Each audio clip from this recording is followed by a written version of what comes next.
Folks, Black Star Network is here.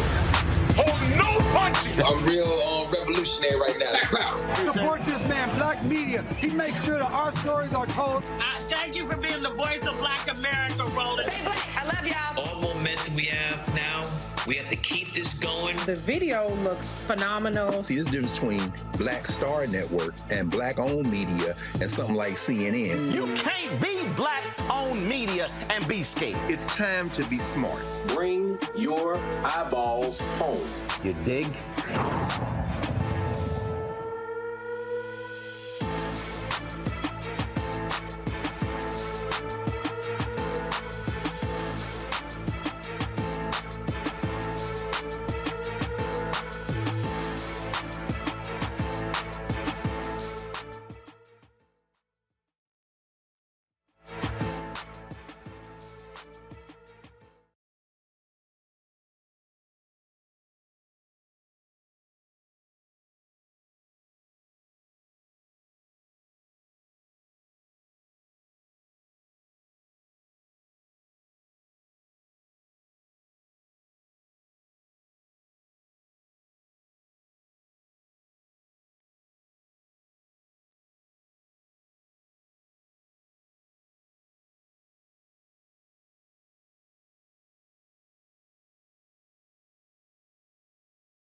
Today is Monday, July 31st, 2023. Coming up on Roland Martin Unfiltered, streaming live on the Black Star Network. The Department of Veteran Affairs announces a groundbreaking initiative to address health access disparities among Black veterans.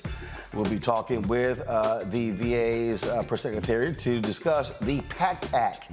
A Black family in Texas faced terror at the hands of police officers who mistakenly accused them of driving a stolen vehicle. We'll show you the chilling video highlighting the racial disparities in law enforcement and the urgent need for accountability. The Democratic Party finds itself at a critical juncture, grappling with internal divisions over the path forward for voting rights litigation. the lead up to 2024 presidential election.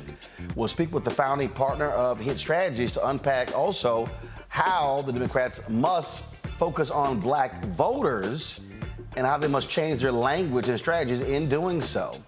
Also, I talked with Teresa Runstedler, a professor and historian of race and sports at American University, about her new book, Blackball, Kareem Abdul-Jabbar, Spencer Haywood, and the generation that saved the soul of the NBA. Also, folks, we will share with you what took place at the Alpha Phi Alpha Convention last week, where General Brown, the brother who Biden tapped to be the chairman of Joint Chiefs of Staff, was honored by his fraternity. It is time to bring the funk on Roland Martin Unfiltered on the Black Star Network. Let's go. He's got it. Whatever the miss, he's on it. Whatever it is, he's got the scoop, the fact, the find. And when it breaks, he's right on time and it's rolling. Best believe he's knowing. Putting it down from sports to news to politics. With entertainment just for kicks, he's rolling. It's on go, roll, y'all. It's Roland Martin, yeah. Rolling with Roland now. He's funky, he's fresh, he's real, the best, you know he's Roland Martin now.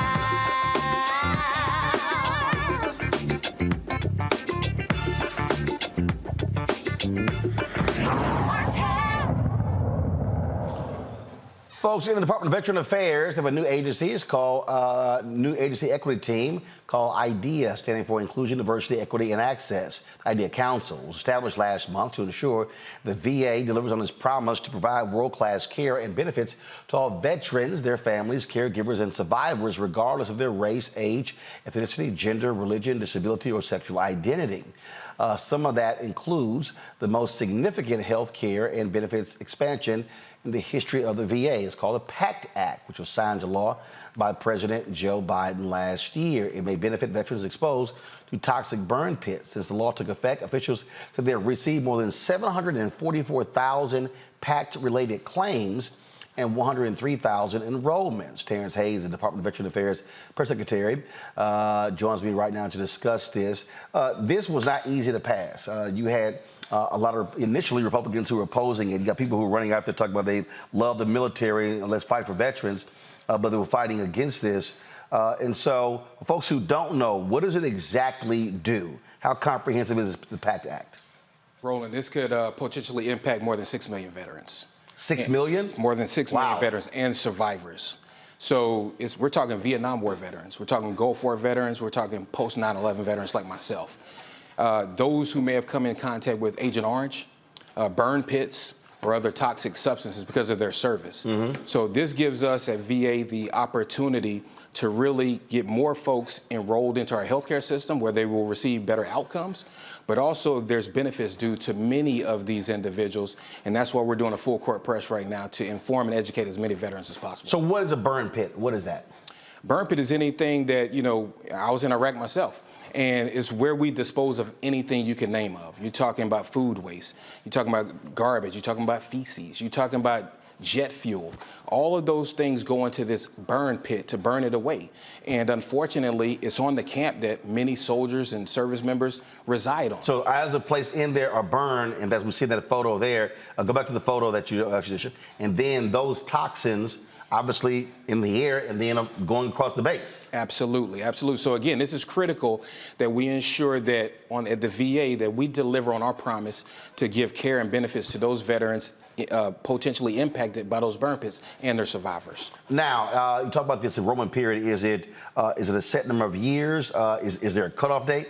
No, there's no cutoff date. The great thing is that you can apply for PACT Act benefits today, 10 years from now, 30 years from now. That's not going away. However, there is a sense of urgency where we're approaching the 1-year anniversary of when President Biden signed the bill into law last year.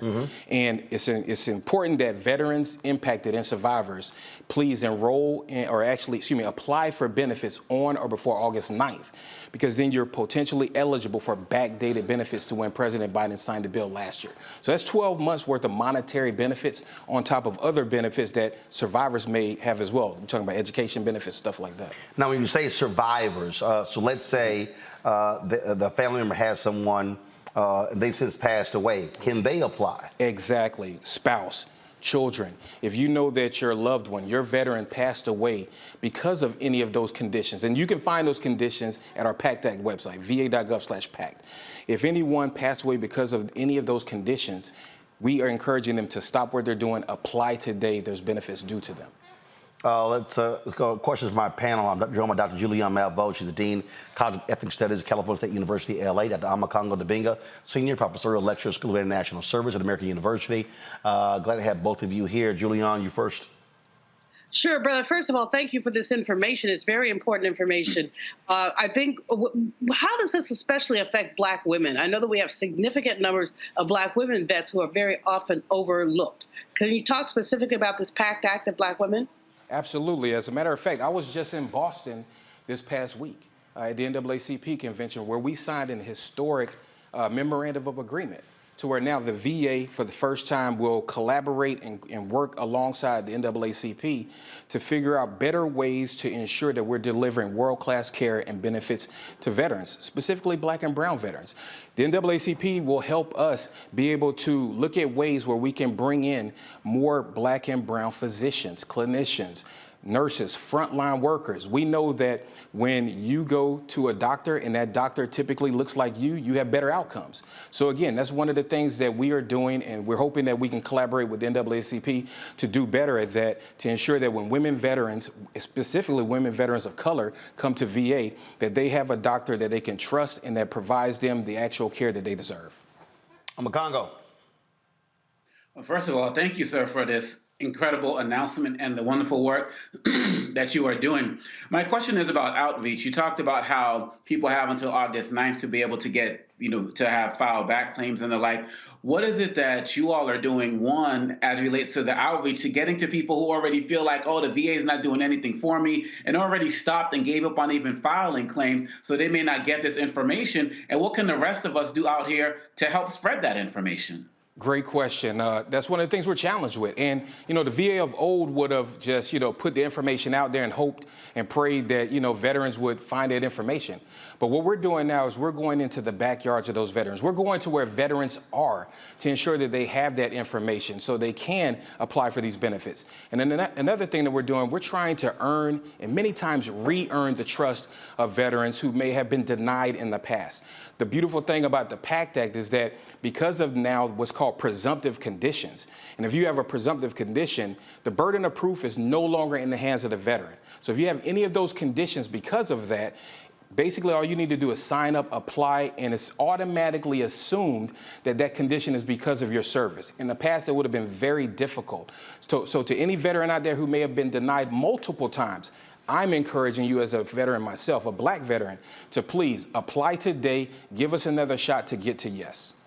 A lot of people really don't understand, again, if you may not have someone who's a family member, but many of our organizations really focus on our Black veterans. You speak of the NAACP, they have an annual luncheon there this year. Go to my iPad. This was the first year the Alphas had a military luncheon. General Charles Q. Brown Jr., he gave the keynote speech. He, of course, is the Chief of Staff for the Army. They had a long photo line. He couldn't get to everybody, so he said, I'm going to go down the line, do fist bumps with everybody. But that's the thing. So many of our Black organizations, they have veterans initiatives, Rainbow Push, and so many others. And unfortunately, our Black veterans are not as connected to many of the other organizations out there. So that's why reaching out to these entities is critically important. Roland, I'll take it a step further. Several years ago, you and I may not have even had this conversation. But because President Biden's determination in telling us that we will be a transparent VA, that's why we're having this conversation. That's why we're partnering with organizations like the NAACP. That's why we're looking into data that shows that we are having disparity issues in delivery of care and benefits to Black veterans versus white veterans. We're dedicated to getting this right for our veterans and specifically to our Black and brown veterans, because this is personal for me. But Secretary McDonough is totally committed to ensure that all of our veterans get the benefits and care that they have earned. See, this is the thing that is interesting. So y'all know disparity is there. And you have folks on the other side of the aisle who fight diversity, equity, inclusion. They've been attacking the military. They've been attacking Secretary Austin and the Pentagon, saying all these things are not needed. But the reality is, we know what's there in terms of that disparity. Individuals who have been fighting for this country, again, not necessarily, getting the same level of respect. So people love to talk about, how things are equal, but it's not equal when it comes to treatment. Right, absolutely. And while we are getting better, we are nowhere near where we need to be, And again, we have openly acknowledged, Secretary McDonough has acknowledged on record multiple times that there has been institutional discrimination when it came to the benefits of black veterans. Again, we're dedicated because of these new teams that you mentioned earlier, the IDEA Council, to be able to basically peel the onion back, determine why these disparities exist, and totally eliminate them. Again, earlier you said 6 million impacted. Do we know if there's a breakout number for African Americans? We don't know. We don't know how many, but again, we know that historically many African Americans have served in our military. So again, this is vital that anyone who knows somebody who may have been impacted by these toxic substances and served this country, please tell them so they can get the benefits that they've earned. All right, then. Again, tell folks where they can go. You can go to va.gov/PACT. You can also call us at 1-800-698-2411 to find out information about the PACT Act. Again, this is critical. We have an August 9th time frame, so you can maximize the amount of benefits that's due to you. So please take advantage of it. Again, this is the website, folks, va.gov, PACT. So you go there. You see all the information. And again, you see right here, it says there's no deadline to apply for PACT Act benefits, but if you file your PACT Act claim or quickly submit your intent to file by August 9th, 2023, you may receive benefits backdated to August 10th, 2022. So don't wait to apply today. And so all information is right there on the website. Questions, all kinds of different things here. So for you to actually go to. You see it says Gulf War era and post 9/11 veteran eligibility, Vietnam era veteran eligibility, and lays out getting benefits, all information that you will need. So please go there, va.gov/PACT. Terrence, we appreciate it. Thanks a lot. Thanks for having me, brother. All right, folks. Got to go to a break. We'll be right back on Roland Martin Unfiltered on the Black Star Network. Don't forget, download our Black Star Network app, Apple phone, Android phone, Apple TV, Android TV, Roku, Amazon Fire TV, Xbox One, Samsung Smart TV. You can also support us in what we do. You can watch us on Amazon News. We go to Amazon Fire, watch our 24-hour, 7-day-a-week streaming channel on Amazon News platform. You can also say, Alexa, play news from Black Star Network. You can also check us out on Plex TV, available on that platform. You can search for Black Star Network or simply go to Live TV and look under News Plus Opinion. Don't forget, you can also support us. Your resources make a big difference for us. Join our Brina Funk fan club. Send your check and money order, P.O. Box 57196, Washington, D.C. 20037-0196. Cash App, $RM Unfiltered, PayPal or Martin Unfiltered. Venmo is RM Unfiltered. Zelle, Roland at RolandSMartin.com. Roland at RolandMartinUnfiltered.com.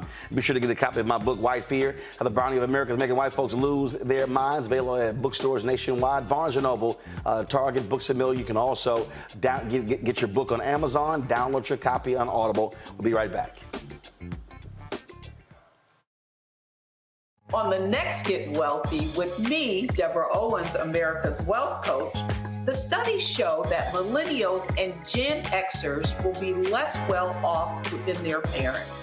What can we do to make sure that we get to children younger and that they have the right money habits? Well, joining me on the next Get Wealthy is an author who's created a master playbook. Be willing to share some of your money mistakes, right? If that's what you have to lean on, start with the money mistakes that you have made, but don't just tell the mistake, right? Tell the lesson in the mistake. That's right here on Get Wealthy, only on Black Star Network. Hatred on the streets, a horrific scene, a white nationalist rally that descended into deadly violence. white people are losing their damn minds. As an angry pro-Trump mob storms the U.S. Capitol, we've seen We're about to see the rise of what I call white minority resistance.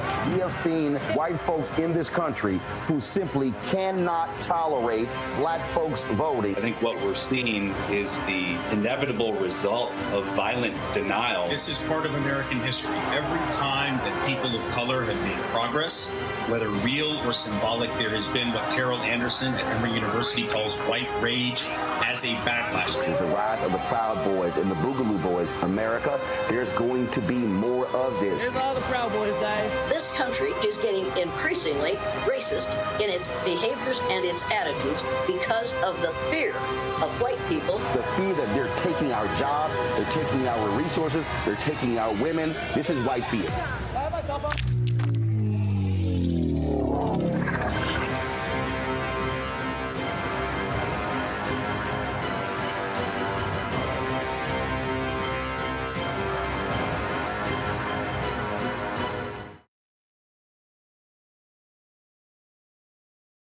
Hey, what's up? It's Sammy Roman. Hey, it's John Murray, the executive producer of the new Sherry Shepherd Talk Show. It's me, Sherry Shepherd, and you know what you're watching. Roland Martin, Unfiltered. Folks, the Frisco, Texas Police Department, they've released body camera footage of a black family being racially profiled and terrorized after an officer mistakenly accused them of driving a stolen vehicle. This video has been circulating on social media, folks, and it shows you what black folks have to contend with.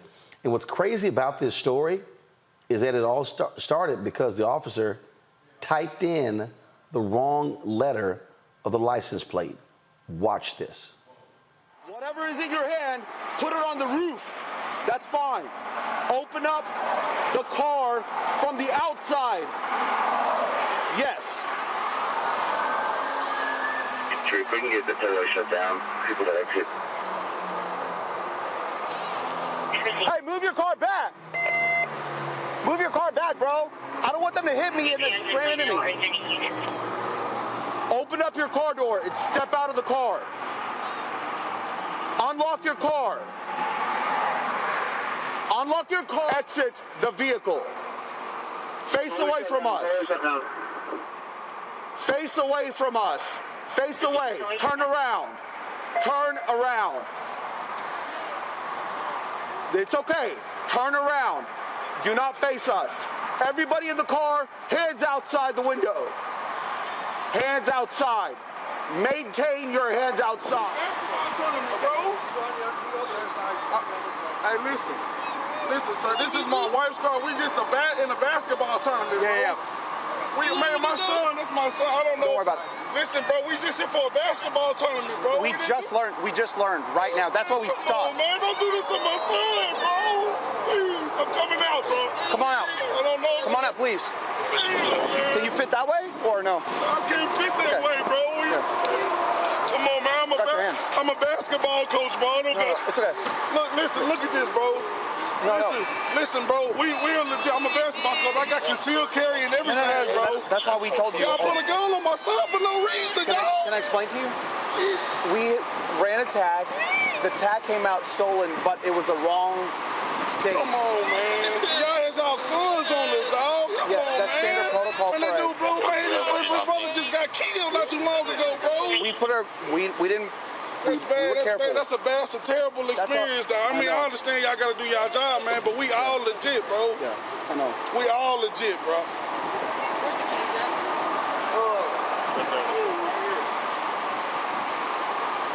This is my wife's stuff right here. Myron Hurd. I know two things. I stopped you initially, okay? So that's your wife first? Yes, ma'am. Okay. So over about let's step over here. Jesus Christ. Hey, you're good, man. You're good. You're good. All right. So it looks like I made a mistake. So I ran an AZ for Arizona instead of AR. And that's what happened. And you can open up the doorway. I made a mistake. Just listen, it could have went all wrong for us, though. What do you mean by that? I'm just saying, though, one day, because like I say, I dropped my phone here. They yelled out, don't move or we'll shoot. And I dropped my phone. If I would have went to reach for my phone, we could have all... That's why we give clear instructions. No, that's why we're giving you instructions. know, but we're man, not. just enjoy, man. There's so much shit going on, man. This, hey, man, I'm telling you, man, this. No doubt. No, we're so sorry that it happened like this. We had no intent on doing this, you know. We're humans as well, and we make mistakes. Right. I'm not justifying anything. I'm just saying, like, it wasn't a computer that read it. It was our human error that did this, and so please forgive us, I man. made a mistake. I made a mistake. No, it's not funny. And I'm gonna, whatever happens to me, I'll deal with that. I'm sorry, man. I'm sorry, brother. Okay? If you will, no way, you late for now.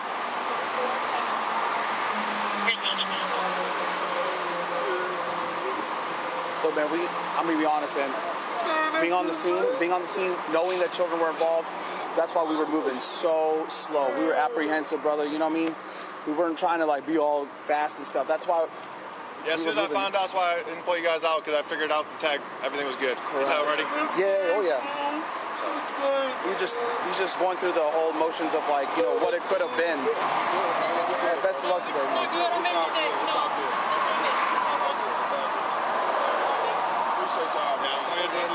When you guys game, okay? Hi, man. Sorry again. This is a statement from the Frisco Police Department. Due to recent burglaries and vehicle thefts, first of all, let's be clear. This family's from Little Rock, Arkansas. The family was not speeding. The family was not engaged in any wrongdoing. What happened was these cops, I need everybody to listen to me very clearly. These cops, go back to the statement. These cops saw the vehicle pulling out of a hotel parking lot. And they noticed an out-of-state license plate. Quote, due to recent burglaries and vehicle thefts in which chargers are frequently stolen, an officer conducted a computer check of the vehicle's Arkansas license plate. However, when entering the information, the plate was mistakenly entered out of Arizona. The error resulted in an incorrect registration return, leading the officer to believe that the vehicle was possibly stolen. Goes on to say, when they were pulled out, quote, about that time, a Frisco police sergeant arrived. The sergeant realized the mistake and immediately ordered officers to stand down and ended the high-risk stop. Fresno Police Chief David Shilson said they made a mistake, quote, and our department will not hide from its mistakes.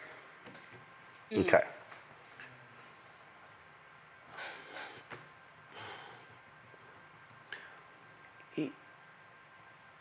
Here's the problem. And we have done numerous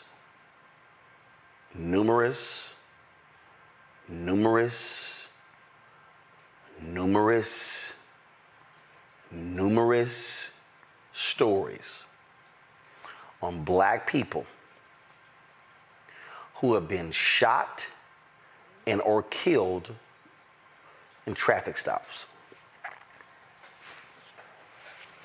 When we had the story just last week, the brother who was tased,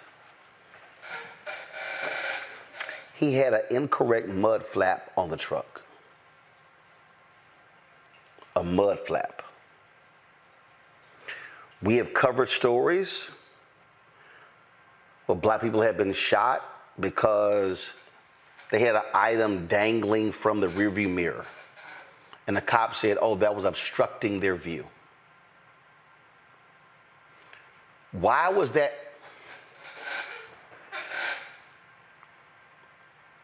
That was a grown black man who was crying like a baby. That was a grown, I need people to understand. If you want to understand why black people die early, because of stress. There have been people who've had heart attacks in situations like that. That man was in tears because in a split second, he literally saw that he and his son could become the newest hashtag. Mm-hmm. And that was a black female cop. In that video, y'all, see, this is where people need to understand. It's not a question of, when we talk about the blue, it's not a question of always white and black. This is a black female cop who says, oh, I made a mistake. This black female cop could have cost them their lives. You heard the white officer say, that's why we were taking our time, taking it slow. That brother, his wife, and his son are lucky. Because we've seen other cases where cops from 3 seconds to 20 seconds would open fire, mistaking the cell phone for a gun. Oh, my gun accidentally went off.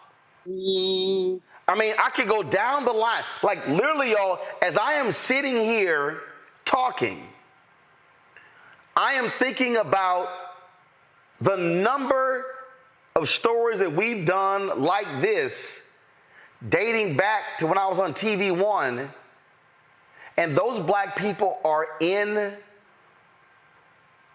cemeteries right now. It's not enough, Congo, to say we made a mistake. And the reason it's not enough, because we've heard before where the cop said, my bad. And we've seen, where even when they admitted mistake, they weren't charged.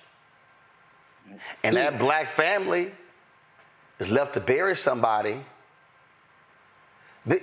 This is not something just to easily move past.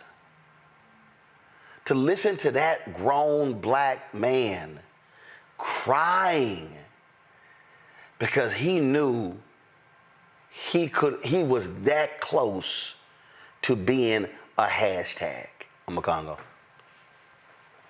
You know, there was a Harvard study that came out early this year or late last year that talked about the community trauma of a police shooting, where it's just not the family that deals with it, but the entire black community for a radius of miles can feel the after effects. But with social media and everything now, it's the entire nation. All of us, all of our hearts raced watching that because we know easily that it could have been us. And you talked about the fact, Roland, that sometimes people could have a heart attack when situations like this happen. The brother didn't have a heart attack then, but it can happen later. Yep. We all know what it's like sitting in our rooms thinking about how we just barely missed getting shot, barely missed just getting tased, barely missed. I also thought about those sisters who were coming back, I believe, to a university in Delaware, coming from the South, who were athletes on a bus that we talked about in this. That's psychological trauma that can last forever. You know, we've seen situations where family members die after their child gets killed or their mother gets killed. They can't live in their homes anymore. And the cops just pat you on the back and say, oh, we made a mistake, go about your day. You think they were able to play effectively that day? What was that car ride like? We're putting that mindset of inferiority and that anything we can take your life at any moment into the minds of our youngest. And as a father myself, there's nothing that that father did that I would not have done. Begging, pleading for my child's life, not even talking about my own, right in front of these people for the world to see. So now he's traumatized forever. That child is traumatized forever. And there's more extra video out there where the mother is losing it. And if you had played that part, Roland, I probably would have lost it here as well. People need to understand that this is real for us. And like I said, it's not just black versus, white. Is when it comes to the cops, it's black versus blue. Let me, I'm going to pull this. We're going to show that video, but I want to show y'all something. I'm going to go back to this story here. While they were talking to the father and the son, go back to my iPad. It says, another officer interviewing the female driver of the vehicle, who identified herself as a mother traveling with her husband, son, and nephew, so that were 3 black men, tells police that a registered gun is inside a locked glove box in the vehicle. Quote, occupants in the car, leave your hands outside the car. We know there is a gun in there. The officer with the loudspeaker is heard saying, after learning that information, if you reach in that car, you may get shot, so be careful. Do not reach in the car. About 3 minutes later, that officer's colleague tells him the wrong tag was written. This isn't a stolen vehicle. Julian, the reason that is important is because I think of Philando Castile. Yeah. When Philando Castile told the cop that he had a concealed handgun, that cop quickly fires and kills Philando Castile. That mother likely is losing it because, again, by her saying there's a gun in the glove box, she also saw we could all end up dead. Roland, this is a family that has been unfairly traumatized. I don't care if the people are sorry or not. There have to be consequences. You just can't do that. I know. I'm looking at my keyboard right now because she says she put in A, Z as opposed to AR, but Z and R are not anywhere near each other on the keyboard. If you said it was A, Z, or AR as opposed to AT, that's not a state, of course. But, I would say, okay, maybe she made a mistake, her finger twitch. No, I'm not saying it was deliberate. It was careless. It was stupid. And basically, this sister needs, beyond counseling, she needs to be suspended without pay for at least a year. The white boy, we sorry, we're human. I don't want to hear that you're human when you reduce my child and my spouse to tears. I don't want to hear about your humanity. I mean, your humanity is incidental to the fact that we could have been killed. I think Richard Wright years ago said, when there's a lynching in Mississippi, I can feel it in Chicago. And what he was talking about was the universal trauma that black people experience when we see these kind of things happen. I don't know how many other little black boys who learned about this felt themselves at risk and at danger, felt their own stomachs not up. I don't know how many sisters seeing their man being treated this way and crying. I mean, we know brothers don't let loose like that too often. He was holding a lot in. He was holding a lot in. And I don't know how many people are sitting saying, spit, that could have been me. And so these little specious apologies, and I mean specious, they're necessary. It should never have happened. There must be consequences. And this is a racial trauma, not a family trauma. We are all feeling this. Absolutely. Folks, hold tight 1 second. When we come back, Democrats are looking at trying to hold on to the White House in 2024, as well as hold on to the United States Senate. Black voters will be a key, but it is the Democratic Party and its white strategists listening to black people? Or are they going to be stupid again and end up costing themselves the White House and the Senate? We'll break it down next on Roland Martin Unfiltered on the Black Star Network. Up next on The Frequency with me, Dee Barnes, our special guest, Alicia Garza, one of the founders of the Black Lives Matter movement. We're going to discuss her new book, The Purpose of Power, How We Come Together When We Fall Apart. We live in a world where we have to navigate, when we say something, people look at us funny, but when a man says the same thing less skillfully than we did, right? Right. Everybody flocks towards what they said, even though it was your idea. Right here on The Frequency on the Black Star Network.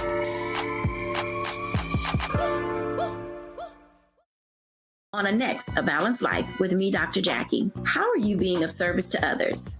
Doing for someone beside yourself is such a big part of living a balanced life. We'll talk about what that means, the generation that missed that message, and the price that we're all paying as a result. Well, now all I see is mama getting up in the morning, going to work, maybe dropping me off at school, then coming back home at night. And then I really didn't have any type of time with the person that really was there to nurture me and prepare me and to show me what a life looked like and what service looked like. That's all on the next A Balanced Life with me, Dr. Jackie, here at Black Star Network. Hey, what's up? Geek Theory in the place to be. Got Cake Touch at Mama's University, creator and executive producer of Fat Tuesdays, an air hip-hop comedy. But right now, I'm rolling with Roland Martin, unfiltered, uncut, unplugged, and undamn believable. You hear me?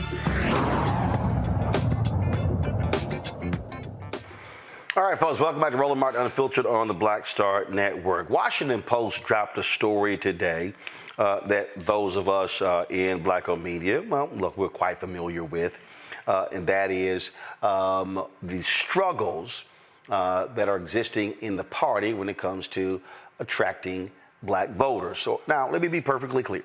Black women are the largest voting bloc in the Democratic Party. Black men are number 2.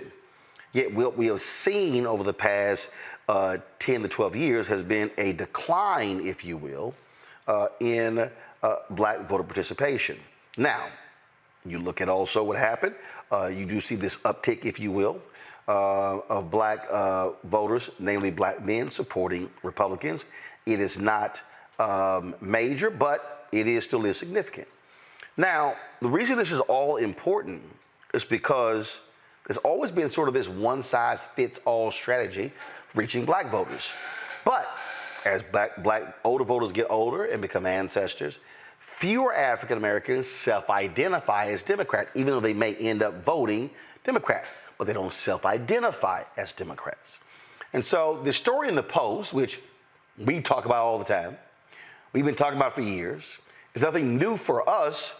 The question is, will the party leaders listen? Terrence Woodbury is the founding partner of Hit Strategies, one of the top pollsters in the business. He joins me now from Washington, D.C.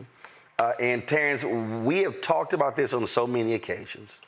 And I'm going to say, and I tweeted all of this earlier, I'm going to say what the Washington Post would not say and would not write, and what the New York Times will never write, and what CNN will never discuss, and what all these people will never say. The fundamental problem is white campaign strategists first refuse to hire, no, let me take it further. White candidates refuse to hire African Americans to run campaigns. Black candidates oftentimes don't hire black campaign strategists. They ghettoize black pollsters. And if they do hire folks, they don't listen to them. And then what they do is those white strategists put all that money in television. When you saturate the air, and then it just becomes a waste of money because that's how they get paid. They don't put money on the ground. They aren't putting money in black-owned media. And then a week before the election, when they look at polling data, they freak out and they start trying to figure out how to go spend money with black people, and now it's too late. I pretty much summed it up.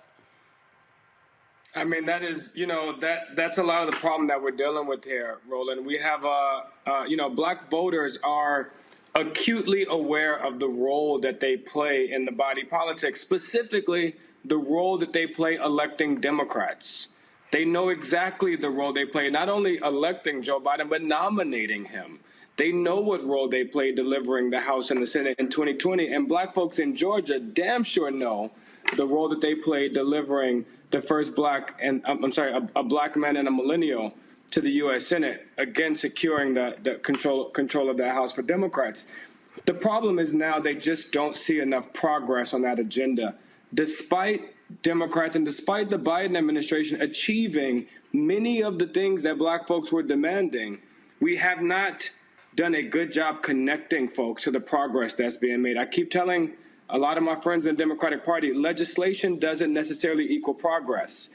It's the ability to access the things in that legislation that equal progress. And that's where we got some work to do ahead of the next election cycle. So let's unpack that, because we spend a lot of time on this show explaining what's going on and walking people through.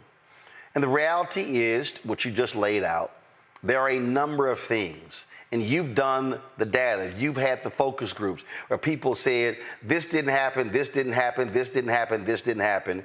And then when you present, well, actually, this happened, this happened, this happened, then they go, wow, I didn't know that, correct? I mean, I'll take you even further than that, man. You know, we created a black agenda with Alicia Garza and the Black Future Labs that actually took an account of what black folks wanted to see done on their top 5 issues, on things like criminal justice reform, economic security, climate change, public safety. Not just which issue is most important, but what do they actually want to see done? And when you look at something like criminal justice reform, the top 5 things on that agenda have all been achieved by this administration: banning no-knock warrants, banning chokeholds, mandatory body cameras, National Registry of Police Misconduct. I want to be clear, this is not just us giving credit to Democrats. This is us as a movement taking credit for the things that we demanded, that we marched for, that we protested for, that we lobbied for. Those things are getting done. And stating facts. So this ain't like hypotheticals. It's like, this happened, you say you want this happened. And as to your point, that's what we fought for. That's right. This is our progress. And we need the movement leaders from Black Lives Matter, the Color of Change, and Campaign Zero, and the rest of them to start taking credit for what the movement is achieving. Because as long as black folks, look, this was an NAACP survey I conducted last year that showed that 7 out of 10 black folks said that their lives had not improved since Joe Biden became president. 7 out of 10.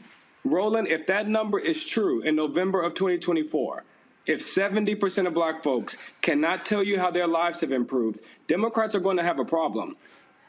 The thing that, look, we talk about all the time, you take messaging.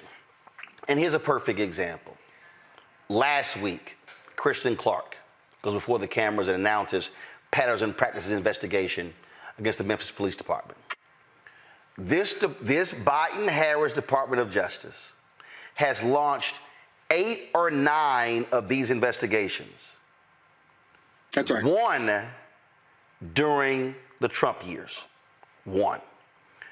I have personally said to the White House, how in the world are we seeing the DOJ putting wardens, corrections officers in prisons, convicting people of hate crimes, convicting officers of abuse and sending them to prison? And y'all don't even put it, you don't even discuss it at the White House podium. You're not giving any attention to what they're doing. And I'm sitting and I'm going, hello, this is basic. How hard is it to stand there and literally say, because again, I get the press releases, the DOJ is making the announcements, and I'm like, why are you not taking victory laps?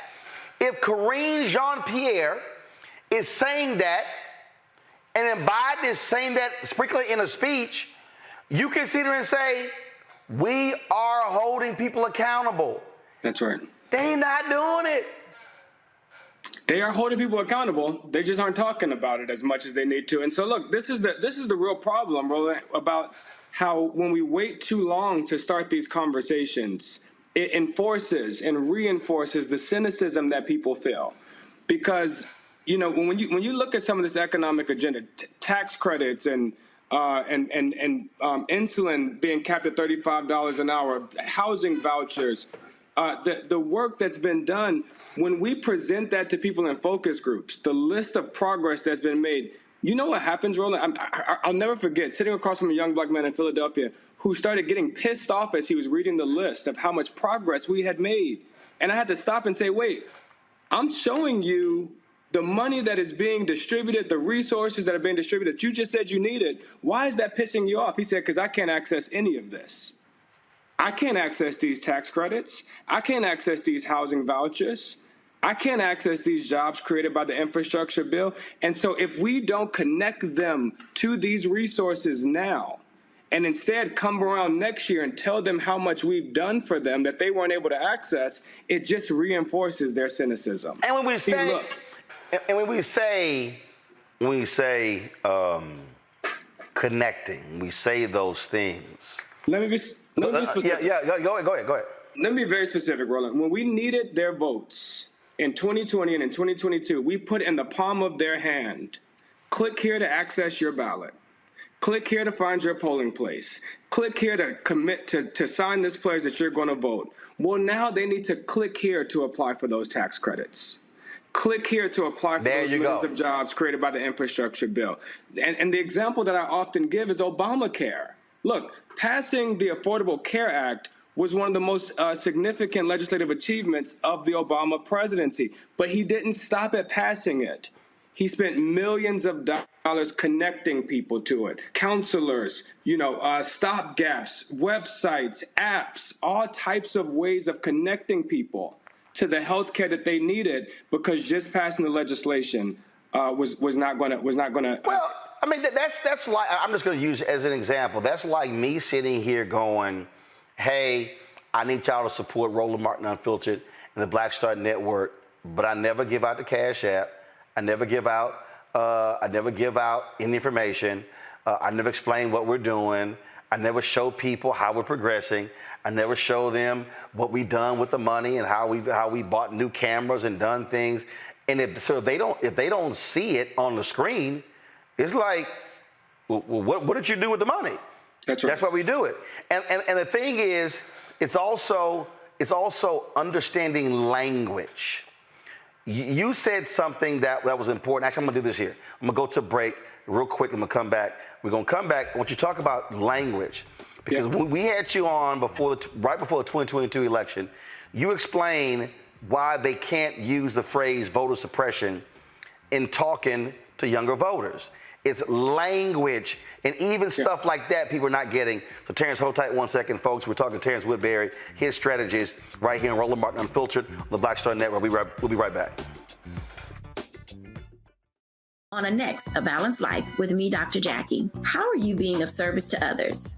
Doing for someone beside yourself is such a big part of living a balanced life. We'll talk about what that means, the generation that missed that message, and the price that we're all paying as a result. Well, now all I see is mama getting up in the morning, going to work, maybe dropping me off at school, then coming back home at night. And then I really didn't have any type of time with the person that really was there to nurture me and prepare me and to show me what a life looked like and what service looked like. That's all on A Balanced Life with me, Dr. Jackie, here at Black Star Network. When you talk about blackness and what happens in black culture, we're about covering these things that matter to us, speaking to our issues and concerns. This is a genuine people-powered movement. There's a lot of stuff that we're not getting. You get it, and you spread the word. We wish to plead our own cause. Too long have others spoken for us. We cannot tell our own story if we can't pay for it. This is about covering us. Invest in black-owned media. Your dollars matter. We don't have to keep asking them to cover our stuff. So please support us in what we do, folks. We want to hit 2,000 people, $50 this month, raise $100,000. We're behind $100,000, so we want to hit that. Y'all money makes this possible. Checks and money orders go to P.O. Box 57196, Washington, D.C. 20037- 0196. The Cash App is $RM Unfiltered. PayPal is R Martin Unfiltered. Venmo is RM Unfiltered. Zelle is Roland at RolandSMartin.com. Hey, what's up, y'all? I'm Devon Frank. I'm Dr. Robin B., pharmacist and fitness coach, and you're watching Roland Martin Unfiltered. Welcome back, Roland Martin Unfiltered. We're talking with Terrence Whitberry, Hit Strategies, one of our top pollsters. Terrence, language. Yeah. What you say, how you say it, what resonates with voters. Two things. One, talk about your voter suppression data. The one that blew me away was when you said, when you say we need you to vote because folk died for it, they ain't feeling that. But when you say your vote could be the difference, that's right. That speaks differently and resonates with black voters. Explain. That's right. You know, we've done a lot of work around messaging and narrative with black voters, which is where a lot of the challenge is. It's not as much a governing problem as it is a messaging problem in some cases. And one example of that is the way we talk about voter suppression efforts. Right? We found that using that language, voter suppression, it incites this expectation that is something that we've dealt with before. That was something that we marched for in the 50s and 60s. That was a civil rights challenge. And in fact, there's just a distraction from the real challenges that we have today. But instead, when you talk about efforts to make it harder for just enough people to vote to make the difference, that is something that's familiar to people. And you got to be specific. Your data says they are closing voting locations. That's what you say instead of voter suppression. That's exactly right. That's right. Voter suppression sounds like something from the civil rights movement. But when they're just trying to make it hard enough for just enough people to vote by doing things like closing a few locations, by ending early voting periods, that these are things that people are familiar with and they know people that have been impacted by it. And then they become more resilient. They become, we call voter vigilance, right? They're expected to overcome those barriers. Another example, Roland, that I think is going to be very important in this next election, because in 2022, defending democracy was the second biggest issue that Democrats spent money on, second only to abortion. The second issue that we spent the most money on was defending democracy. I expect those two issues to rise to the top again this cycle. The only difference now is that we can't keep expecting folks that have had mixed results from democracy, that don't always win from democracy, that those may not be the people that are most likely to defend it. The simple language shift that we have to make here is from defending democracy to fixing democracy. And fixing democracy includes a bunch of things that Democrats agree with anyway. Getting big money out of politics and reforming the Electoral College and automatic voter registration. But what it does is acknowledges to folks that we know that there's something wrong with it. And we're not asking them to just stand in line and defend the status quo, but that we need to fix it through some of these common sense democratic reforms. I laid out a series of things that I think need to happen, and I've been very vocal about this on the show. And this is what I've said. Right now, this is the end of July. We're in August 2023. I believe that right now we are in what I call the education period. That's right. So I sort of, in television, we use a phrase called back timing, meaning you build a show from the end of the show backwards. So if I'm building this from the election year backwards, election date, is how I'm looking at this whole deal. That's voting. Before voting, I got to get you registered. Before I got you get you registered, I got to educate you. I believe what they should be doing, and the CBC is doing some of this. They're not well-attended town halls. I was at one when we were at Essence. It wasn't well-attended.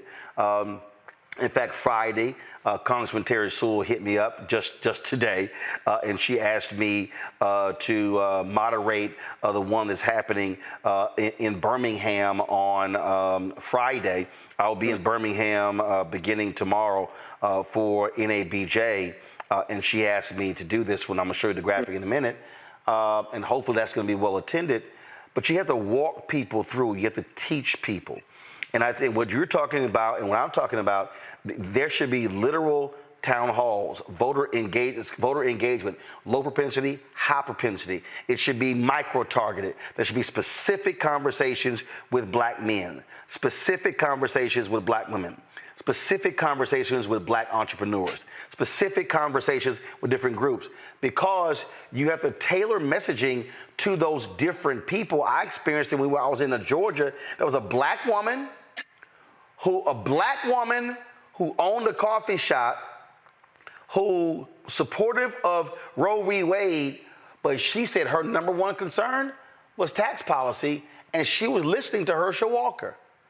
So you can't look at her and just go, oh, talk about the Dobbs decision. She was like, no, I'm looking at, I own a business, I've got employees, I'm looking at taxes. And that's the kind of micro-targeting Democrats that better understand that should be happening right now, these constant engagement conversations, and not always going to the damn barbershop and beauty salon.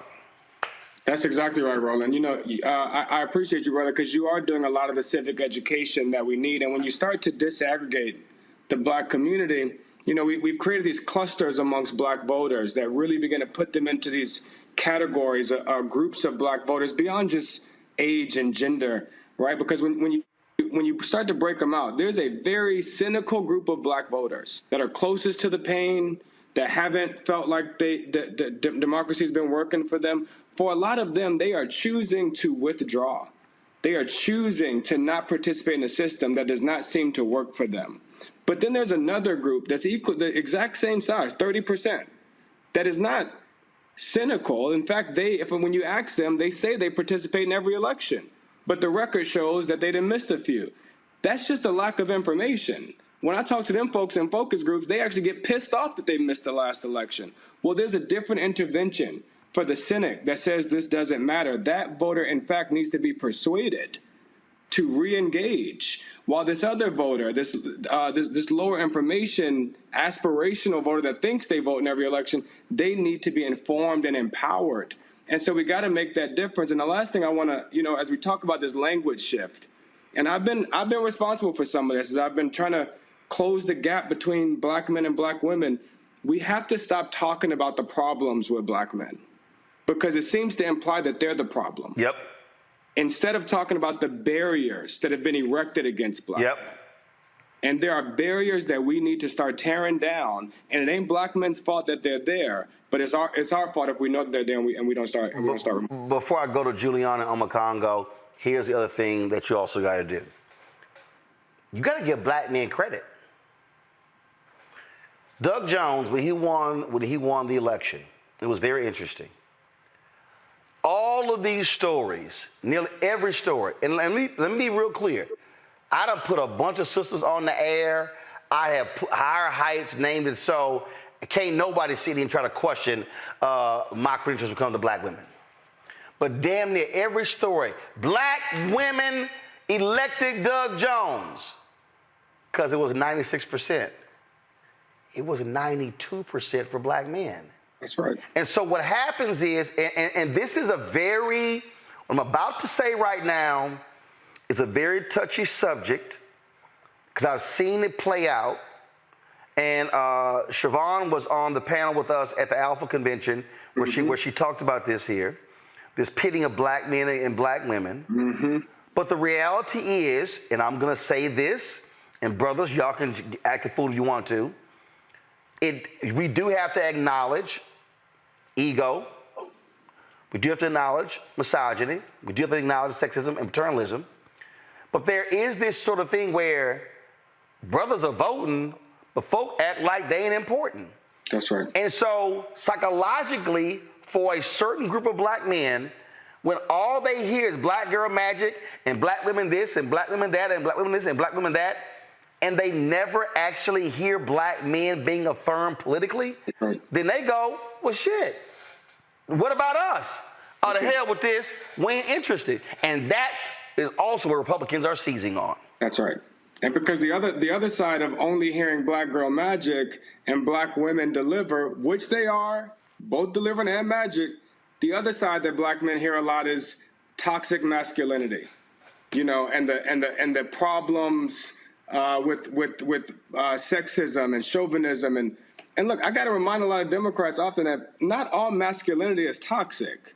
And we cannot allow Republicans to claim these values that are so inherent to who black men are. Black values like family, like masculinity, like Jesus, not just God, but also Jesus is critical to a lot of the foundation of who a lot of black men think they are. I mean, believe that they are. And far too often we've ceded those values to Republicans, and that's how they're starting to make progress. Also, wealth creation and independence. Yep. You know, not all black folks is poor. This ain't always about reducing poverty. There you go. Yeah, hey. Some of it's about creating wealth. Hey, look, I was asked by the White House after President Biden's State of the Union speech, and they said, hey, what do you think? I said, yeah, it was a good speech. I said, but y'all need to focus on business creation and building scale.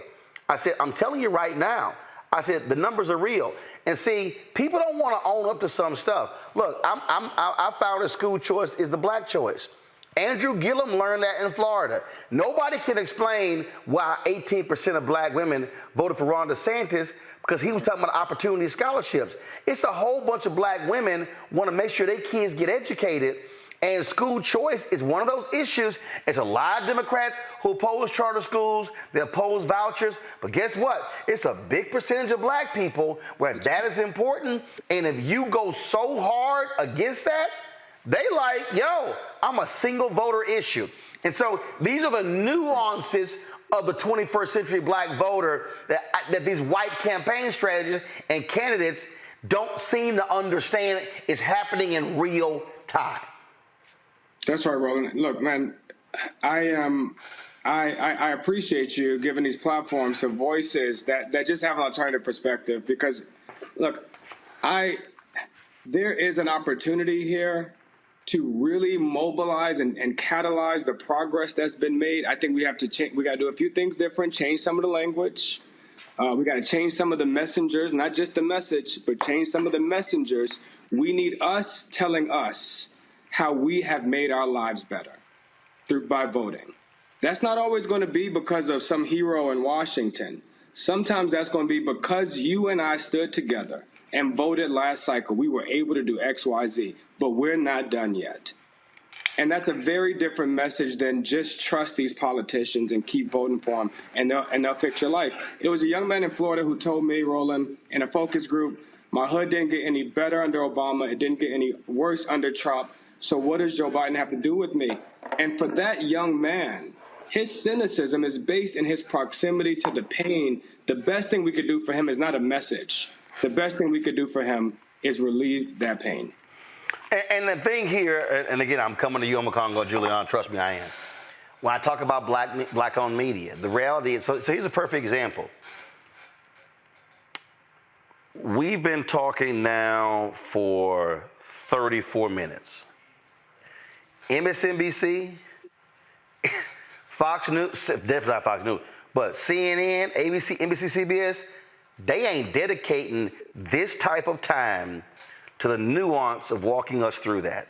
That's right. And what these white strategists are going to have to do is respect black-owned media, and they should be sitting here going, okay, you've got black podcasters, you've got black-owned media sources, and they've got to stop the game of saying, well, we're going to throw them some celebrity influencer money. No, you're going to pay out of the media budget.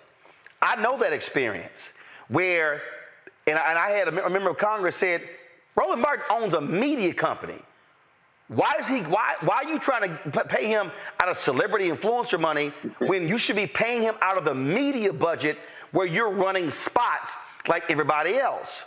And that's the thing. And they can't nickel and dime us. I told 2 campaigns to go to hell in 2022 where they came to me with some small amount of money to run ads. And this thing, and everybody listening as well, this is not just a message for Jamie Harris and the DNC. It is for Senator Chuck Schumer and the Democratic Senate Congressional Committee, the DSCC. It's for the DCCC. It's for the Democratic Governors Association, but it's also for all these progressive PACs and these progressive groups. It's for the environmental lobby. It's for the reproductive rights people. It's for LGBTQ. It's for LGBTQ. Look, that's right. I'm sick of these folks sitting here spending all this money out here, and they're not including black people, and then when our asses get in trouble, then they want to come to us and play Superman and Superwoman and save the day. And when I said this when we were in Atlanta together, all these progressive groups, the number is very clear. They should be putting a minimum of $500 million into progressive groups on the ground to drive black voter turnout in at least 10 to 15 states. That's right. That's just grassroots. That ain't black-owned media. And I've said this to the Biden folks. That little nice announcement in 2016 or 2020. We a $6 million historic investment in black-owned media. Fat Joe said it. Yesterday's price ain't today's price. Listen. I'm glad you're making some demands here, because we gotta. There are some voices and some trusted messengers that are going to be necessary to have in this conversation. Otherwise, we're going to keep engaging the same folks, the folks that are already watching CNN and MSNBC, as opposed to the folks that are tuning in here that are in touch with the community, that know that there's civic education, civic awareness, that there's things that we need to be information that we need to be armed with, so that we can correct the record on some of these things. I'm happy to come on anytime and continue these conversations. Congo, your question for Terrence. So one of my questions, and thank you for all of your incredible work, I'm wondering if you are fearful that as we get closer to the election, some Democrats are going to intentionally try to play the middle, which will lead to them ignoring more black voices and basically end up what happened with Tim Ryan and J.D. Vance in Ohio, where he tried to play the middle and basically said, like something to the effect of Obama was wrong, which immediately lost him a lot of black votes. Do you feel like that's going to happen? People are going to try to even ignore more black voices by trying to play towards the middle in some attempt to get more white independents or white conservatives? Unfortunately, I think it takes, unfortunately, like Roland said, he's been having this conversation for a very long time, long before a headline in the Washington Post today about the need to prioritize black voters. But unfortunately, I do think it takes that headlines like we saw in the Washington Post to jar people's attention, to get them to realize that the key to success is to mobilize your most loyal voters. This is what Republicans have figured out. We know Donald Trump isn't reaching to the middle. He's not trying to persuade some mythical swing voter. He's trying to juice his base. Everything he says, every stage he walks on, every headline out of that campaign is to juice his base. And it works. He surges the right. And we have an opportunity to surge the left. I think that a lot of the surge that we saw from the left in 2020 was a response of the movement. A lot of that was the Black Lives Matter protests and the groundswell that we saw from young people. And in 2022, a lot of that was from the reproductive justice movement. Well, this time, either we have to recreate those movements or we have to find new ways of harnessing that energy that is oftentimes coming out of young people and multiracial coalitions. Julian? First of all, Mr. Woodbury, thank you for your work. Thank you for your work. I think you've created some nuances here that we need to pay attention to. At the same time, I'm just going to say this to y'all, both of y'all brothers. I love my black men, always have, always will, but y'all got to back up off of some of this stuff with your own sexism. I appreciate what you said, but let's be clear. There has to be a conversation among black men, bringing people like Siobhan to the table to say, Siobhan, the sister who's head of NCNW, to say, how can we talk about getting out of this? Because there's sisters who are walking around with their mouths poked out. They believe they're wrong, but they believe that black men cost Stacey Abrams the election. That's an example of that. And we as black people refuse to talk about sexism in a way that's calm, holistic, and forward-thinking. Do you have any thoughts? You seem to have a lot of ideas, which I appreciate. I wish I could talk to you a little longer, but Roland gonna cut me off. He has a bad habit of that. But do you have thoughts about how we have this holistic conversation? And I'd love to talk to you more about how these folks, you used to talk about energizing the base or surging to the base. how can they surge the base when they're so paranoid about blackness? Yeah, a part of that is, and this is a part of what we've been trying to do, is use data to correct the record, right? The gender gap that exists between black men and black women in levels of turnout or levels of support for Democrats, it's not unique to black folks. There's a gender gap amongst all racial groups. Women vote more than men of every single race. Women vote more Democratic than men of every single race. Now, it is more concentrated amongst black folks, and that's a part of where we got to crack the code. But that's a part of what we have to do here is just start correcting the record. And the second way we do that is to stop talking about the problems within our community, the problems with black men or the problems with black millennials, and start talking about the barriers that have been erected to make it harder for these groups to participate in the same way and with the same conviction. What we also got to do, Julian, to your question though, is we got to be honest about what is actually being said. What I mean by that is when you talk about Georgia, there were many people, literally a year before the election, who was saying to Stacey Abrams and her campaign, there is a black male perception problem. What's your strategy? And in many ways, stuff wasn't done. See, so when we talk about these things, we got to recognize, Terrence, there were people who were giving those warnings. Hey, this is what we're seeing on the horizon. Y'all may want to address that. That was actually happening. Terrence, go ahead. But Roland, I'm sorry, my brother, for interrupting you. Roland, this black male perception came out of nothing but misogynoir.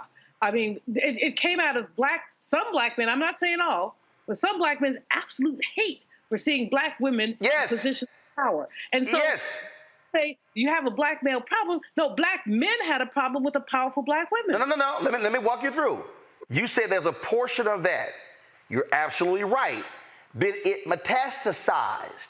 And what I am saying is when black men like myself and Terrence say stuff a year in advance, you might want to listen to us. So what is the perception? What do they say? Perception is sometimes folks' reality. So the perception then doesn't become the reality that you actually counter it beforehand. This is part of what we're talking about. What happened? Hold on, Julian. I'm telling you, and I'm speaking from experience. I know black men who reached out and said, hey, y'all, we're seeing this rumbling. Let's counter this very early. Folk didn't listen to them. And that's what we're talking about here. We're saying listen to black men, listen to black women, talk to them before it's too late. Terrence. If I could just respond from the data, what we saw after the 2018 election was that had black men voted for Stacey Abrams at the same rate as black women, she would have been governor. And Stacey Abrams was very acutely aware of that statistical fact. And where I might disagree a little bit, I think that she built a campaign to address what Stacey has always done, built data-driven strategy.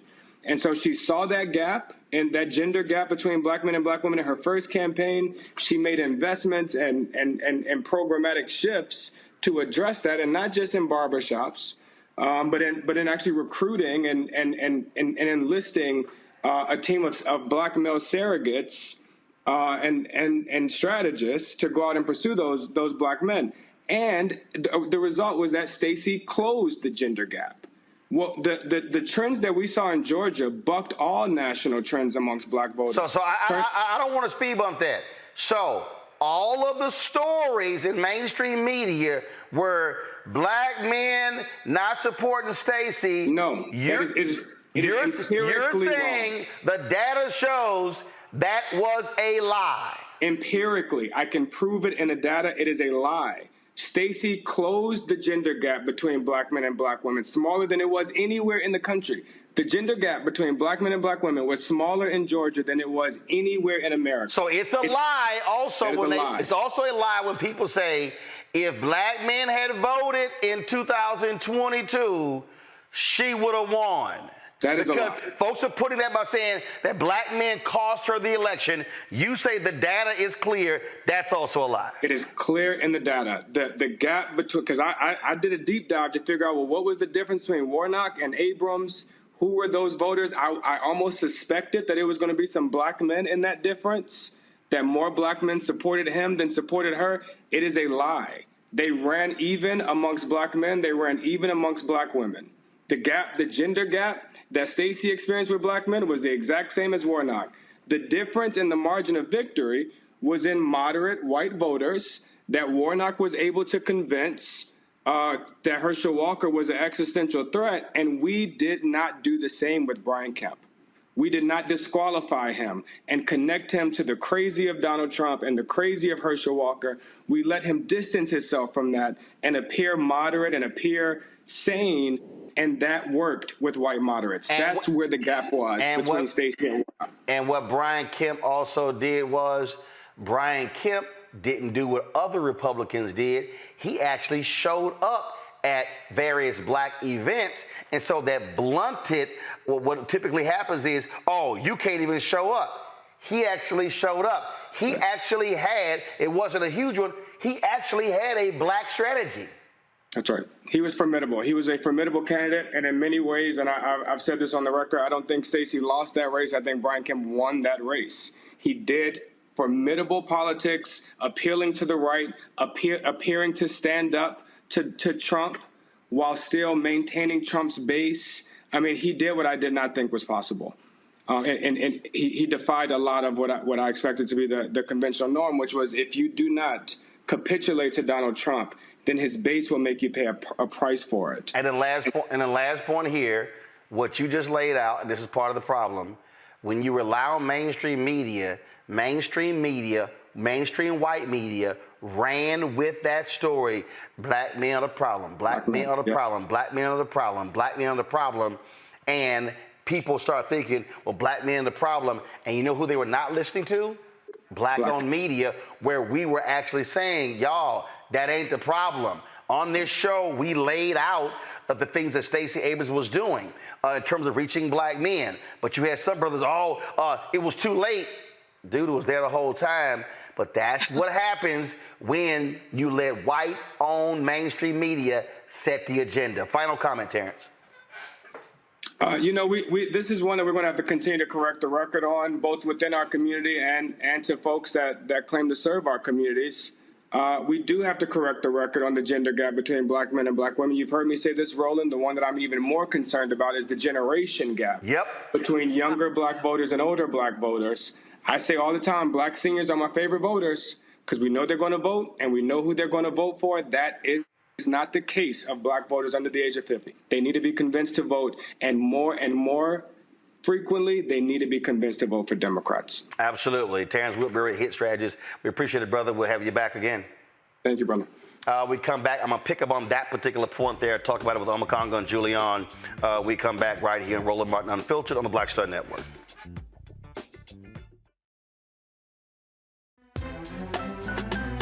I'm Faraji Muhammad, live from LA. And this is The Culture. The Culture is a two-way conversation. You and me. We talk about the stories, politics, the good, the bad, and the downright ugly. So join our community every day at 3 p.m. Eastern and let your voice be heard. Hey, we're all in this together. So let's talk about it and see what kind of trouble we can get into. It's The Culture. Weekdays at 3, only on the Black Star Network. Black Star Network is here. Oh, no punches! I'm real revolutionary right now. Thank you for being the voice of Black America. All momentum we have now, we have to keep this going. The video looks phenomenal. See, there's a difference between Black Star Network and black-owned media and something like CNN. You can't be black-owned media and be scared. It's time to be smart. Bring your eyeballs home. You dig? Hello, we're the Critter Fixers. I'm Dr. Bernard Hodges. And I'm Dr. Terrence Ferguson. And you're tuned in to Roland Martin Unfiltered.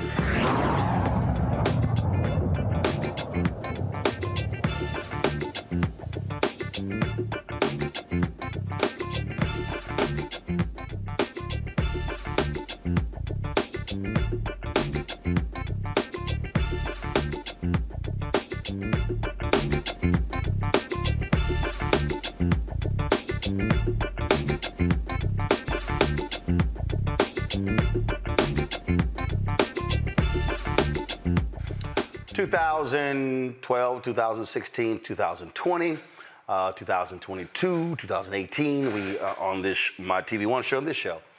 I often would show people various studies when it came to black voters. The point that Terrence Woodbury is making at the end there, people need to understand. The folk who gonna show up, 65 plus. I remember National Coalition on Black Civic Participation had their phone banks. And I think they were called in Florida. And so they reached this one household, it was a sister. She was in like her 70s and 80s. She said, baby, let me be clear with y'all. My son is picking me up tomorrow at X time and taking me to the polls to vote. Y'all need to stop calling me because I got my voting plan. Call somebody else. It was too funny when they relayed that story to me. And so the numbers are there. They are going to turn out. I say to millennials and Gen Z constantly, you may have the numbers, but you're not maximizing your numbers. I say the exact same thing to Latinos. In Texas, there are 2 million eligible but unregistered Latinos in Texas. There are 700,000 eligible but unregistered Latinos in Texas. A study was done in 2022, the exit polls show, that 75% of all Texans under the age of 30 did not vote. 75%. And so when we're talking about what's happening now, this is where the voter education comes in. We've got to have real conversations about, to young voters, to explain to them, you sitting out elections means that those who are Gen X or baby boomer, they're the ones who are deciding your future. So you can't complain about the old folk decide our future when you're not showing up. Which means that, and I say this all the time, Juliana Macongo, I said all the time how we got to go back to Schoolhouse Rock 2.0, 3.0, and literally walk folks through basic civics, not saying, well, y'all stupid, but saying you never actually was taught these things, because that's really a fundamental problem here. I remember 2016, on my radio show, black woman, she was in her 20s. She called into the show, and she said, I ain't feeling Hillary, I ain't feeling Donald Trump at all, so I'm not voting in the presidential election. I'm focusing on state issues. I said, where you from? Again, I think she was like 23 or 24. Activist, engaged. So you would think, what I'm about to tell you, she knew. She said, I'm from North Carolina. I said, okay. I said, what are the 3 issues that you plan on focusing on? And so she threw the 3 issues out. I said, okay. I said, now you said you're not going to vote in the presidential election, right? She said, absolutely not. I'm not feeling Hillary or Donald Trump. I said, are you aware that your 2 U.S. senators have blocked 2 black women who President Obama nominated for the federal bench? It was Tillis and Barr. I said, are you aware of that? She says, no, I'm not. I said, she said, my number 1 concern in North Carolina, voting rights. I said, interesting. I said, are you aware that it's federal judges who have ruled against North Carolina's voter suppression bills? I said, so if you're telling me that voting rights is your number 1 issue in North Carolina, but you're sitting out the presidential election, then you're sitting out the person who picks federal judges. Then you're sitting out the U.S. Senate race where they confirm federal judges. I said, so sister, I'm confused. How can voting rights be your number one issue and you're completely ignoring the individuals who play a direct role in the issue that you say is your number one issue? Julianne, she was stumped. I said, sister, you're not connecting the dots to how federal policy has a direct role on what's happening in your state. She was blown away. Well, you know, one of my favorite stories that I'm told not to repeat is of a young lady who told me she could not vote for Hillary, and she got very emotional at the 16 Democratic convention. I had played some role in her getting there, so you know I was a little fried when she jumped up and she could not vote for them. So I stopped speaking to her. 2 years later passed. Here we got Gorsuch and Kavanaugh. Baby girl calls me Doc, and she's all emotional again. What are we gonna do about our abortion rights? And I said, baby girl, I'm over 60. I don't have abortion rights. But what you have is a problem because you did not have forward thinking. Politics are not personal. This is what our young folks need to understand. You don't have to like the person. You have to look at what their platform is. I think it was Bill Clay Sr. said, no permanent friends, no permanent enemies, just permanent issues. And that's what our young people need to understand. I don't care if the person is charismatic. I mean, if Trump had a brain and he was pro-affirmative action, well, I can't say I would vote for it, but I had a lot of ifs there, if he had a brain. But in any case, you know, you can't, they have gotten this stuff so personalized. And you said something earlier, Roland, about Schoolhouse 2.0 or 3.0? No, it was Schoolhouse Rock. Those of us who grew up watching Saturday morning cartoons, they had Schoolhouse Rock, and we be watching cartoons, and they would have all these jingles teaching you about politics. How bill becomes a law. Yeah, that's the one. There's only a bill. It was only a bill. It was sitting on Capitol Hill with a nice little. We don't have any of that anymore. Somebody needs to do that. Roland Martin, you got a lot of stuff to do. Maybe you can do that too. Well, the thing is, again, here, Congo, it's not saying y'all ain't nothing, y'all ain't trash, y'all dumb, y'all ignorant. It's literally acknowledging that the problem is there is an education gap that no longer exists that teaches people these things. I had a brother, he and I went at it on Twitter today, and he goes, Biden ain't done nothing about the national minimum wage and nothing about student loan debt. I said, brother, first and foremost, Congress has to pass a bill to increase the minimum wage before Biden can sign it. Yes. 2, Biden did cancel student loan debt. The Supreme Court overruled him. I said, they've used other procedures that have canceled billions of dollars in student loan debt. But what was crazy to me, Congo, I've had some people actually say, even with the limited cancellation, this is bullshit, it's only $10,000. Right. Only? Only? I mean, you have some people who are mad that Biden has only canceled 10 or 15,000 in student loan debt. That's 10, 15 grand your ass ain't got to pay back. That's right. That's right.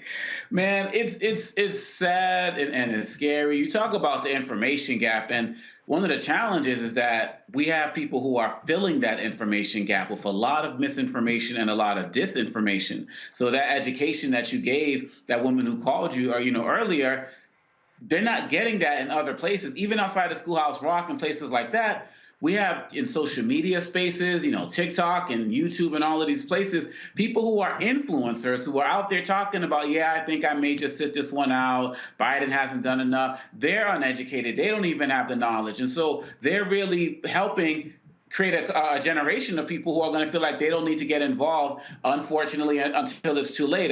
When I teach at American University, one thing I did last semester was I asked students from January, I started asking them every month, how many rights have we lost in this country or are we about to lose? And it kept growing every month. And then the other question I would ask them is, what have any of you done about it? And, you know, have you contacted a congressperson? Have you funded an organization that does voting rights? And, you know, fewer and fewer hands would go up. And I'm saying this is why the problems exist, is because of your lack of engagement. You know, you have this idea that you're invulnerable, things aren't going to bother you. And even if some legislation does happen, it might affect poor members of our community in the United States versus you. You think you got resources and the like, but it's just a matter of time before they're coming from you. And so when I think about those students who are majority white, I'm thinking, what's happening with the black students? What's happening with the black youth? Where are they getting their information from? Who's filling that void? We haven't seen an uptick from the hip hop community that we saw when like Obama was running and the like. We haven't seen people embracing Black Lives Matter and Black Voters Matter and other organizations like that in the last 3 or 4 years like they used to. Right. Or like they did, I would say 7, 8 years ago. And those types of things are problematic. And so, like you said, this is education time. This is education period where we got to listen to Mr. Woodbury, listen to you, and start really generating the information systems again,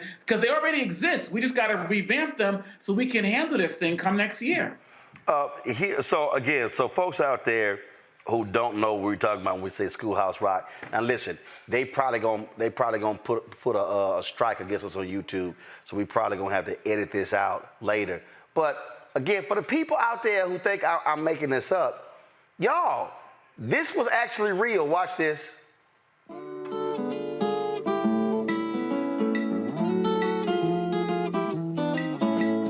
Gonna have a 3-ring circus someday. People will say it's a fine one, son. Gonna have a 3-ring circus someday. People will come from miles around. Lions, tigers, acrobats, and jugglers and clowns galore. Tightrope walkers, pony riders, elephants, and so much more. Guess I got the idea right here at school. Felt like a fool when they called my name, talking about the government and how it's arranged, divided in 3 like a circus. Ring 1, executive, 2 is legislative, that's Congress.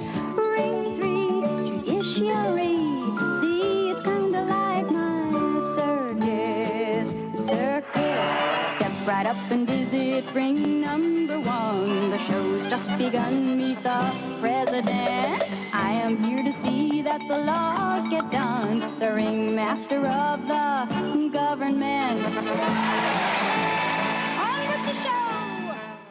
Somebody just posted on YouTube, watching this with a big ass bowl of cereal on Saturday morning. Again, as kids growing up, you're sitting there, you're going, okay, president, Congress, judiciary. This how a bill gets done. We were 7, 8, 9, 10. That thing was real. And there really is, Julian, a colossal gap today. I can't tell you. I traveled this country, and I have conversations. I have conversations with people with advanced degrees, with undergraduate degrees, high school grad. So people might be thinking, and who might be thinking, well, man, you talking to people who don't know. No, it's a lot of people ain't got a clue how government works, no, and who has power and how they use it. That's absolutely the case, Roland. It's very frustrating. We've taken civics education out of our high schools where it used to be. Reverend Jackson, of course, as you know, has constantly pushed for having high school seniors, when you graduate, you also get a diploma. So that's a great thing. But we've taken civics education out. And so when it's out, you have people who don't know anything about how government works. They have assumptions, like the young man you said Biden hadn't done anything for him. Well, Biden's done a heck of a lot more. You know, Maxine Waters used to always say to me when people talked about the Congressional Black Caucus, and people would say, oh, the Congressional Black Caucus hasn't done anything. And she says, well, you may not have seen what we did, but you also did not see what we prevented from being done.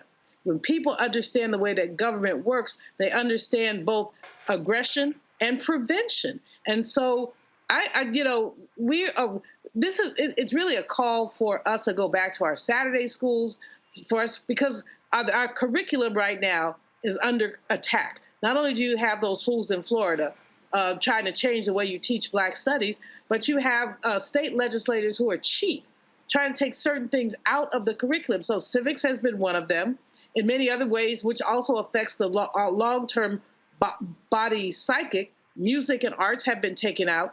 In some schools where young men are able to get rid of some of their aggression, see, I think about brothers every now and then, sports have been taken out. And so, we look at it, they want to go down to the 3 R's, and the 3 R's does not serve the long-term development of a civil society.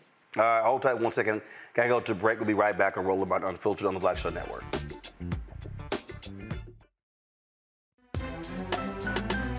I'm Faraji Muhammad, live from LA.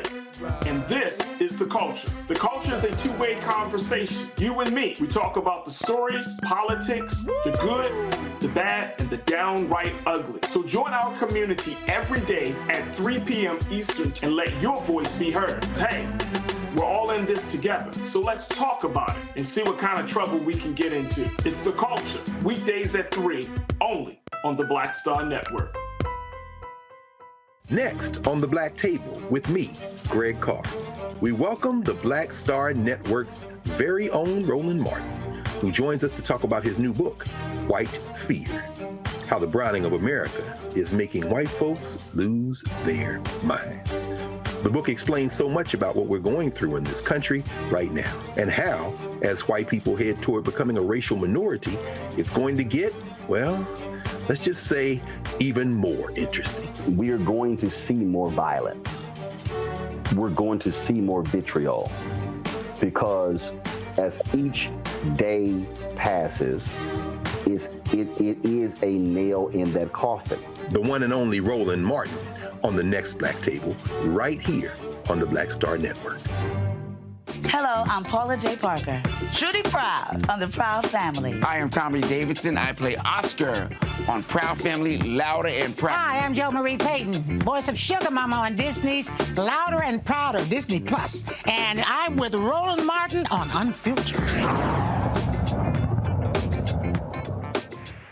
All right, folks, welcome back to Roland Martin Unfiltered here on the Black Star Network. So last week I was in Dallas and Houston for the Urban League Convention, also for the Alpha Alpha Fraternity Incorporated Convention. And I flew back from Houston early on Saturday morning. So I wanted to be at our first military breakfast, and the guest speaker was General Brown. He, of course, was named by President Biden to be Secretary of the head of the Joint Chiefs of Staff once Tommy Tuberville stops screwing things around.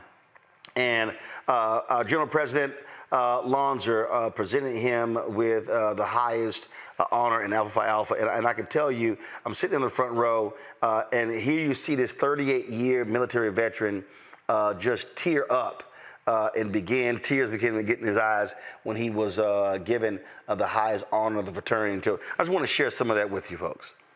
President of Alpha Phi Alpha, we are afforded great privileges. I think my predecessors would agree. And this is one that I value highly, because the decision to award you the Alpha Award of Merit was my decision. I was not even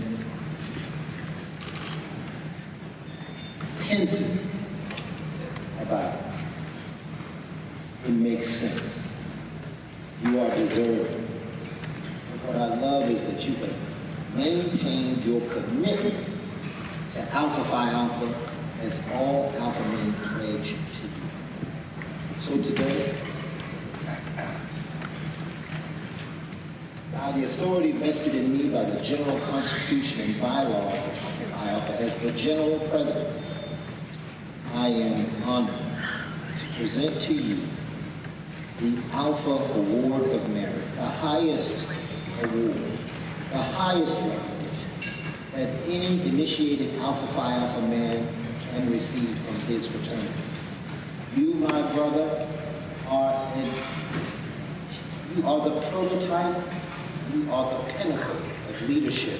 In the military, we esteem you in our brotherhood because you have maintained our standard.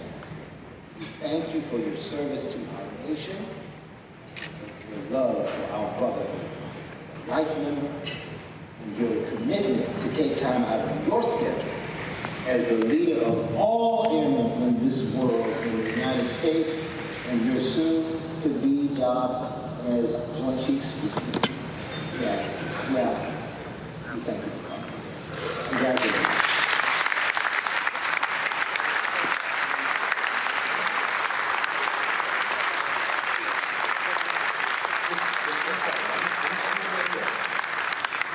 General Berry also will receive.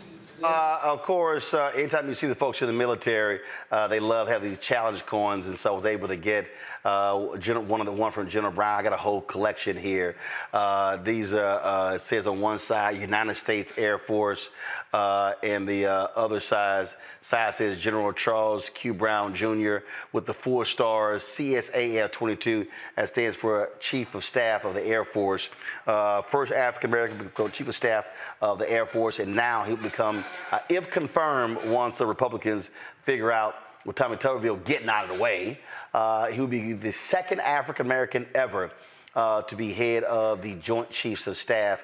The moment that we're living in right now is a historical moment on the Congo, because you have, again, if the confirmation, and just go back to the general, go back.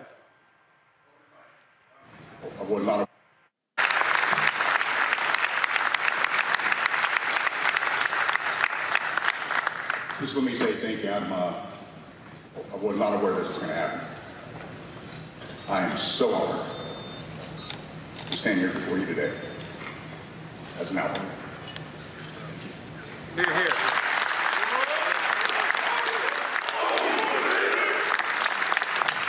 Well, there's one last thing.